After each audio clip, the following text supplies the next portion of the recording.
അപ്പൊ ഗൈസ് ഞാൻ എന്റെ വാഴയായിട്ട് ചായ കുടിക്കാൻ പോവാം. എല്ലാവരുടെയും വീട്ടിൽ കാണത്തില്ലേ ഈ ഇവന്റെ കൂടെ കൂടിയാണ് നീ ചീത്തയാവുന്നതെന്ന് പറയുന്നത്. നാട്ടിൽ ഞാൻ ലാൻഡ് ചെയ്താൽ മിക്ക വൈകുന്നേരങ്ങളിലും ഞങ്ങൾ രണ്ടുപേരും കൂടി സ്ഥിരം ചായ കുടിക്കാൻ വരുന്ന കടയാണിത്. ചായ കുടിക്കാൻ എന്ന വ്യാജേന ഒരു പൊറോട്ട, 2 പഴംപൊരി, 2 പൊറോട്ട, ഒരു ബീഫ് കറി, അതിൻ്റെ ബൂസ്റ്റ് വിത്തൗട്ട്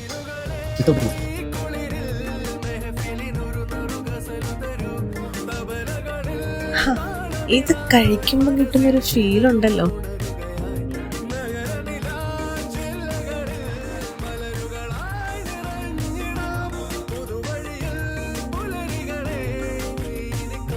ഞങ്ങളിവിടുത്തെ സ്ഥിരം കസ്റ്റമേഴ്സ് ആയതുകൊണ്ട് തന്നെ ഞങ്ങളെ ഇവിടുത്തെ ചേട്ടന്മാർക്കൊക്കെ നന്നായിട്ട് അറിയാതെ ചേട്ടന്മാർക്കൊരു ടാറ്റയും കൊടുത്ത് ബില്ലൊക്കെ പേ ചെയ്ത് ഞങ്ങൾ പയ്യെ ഇറങ്ങി.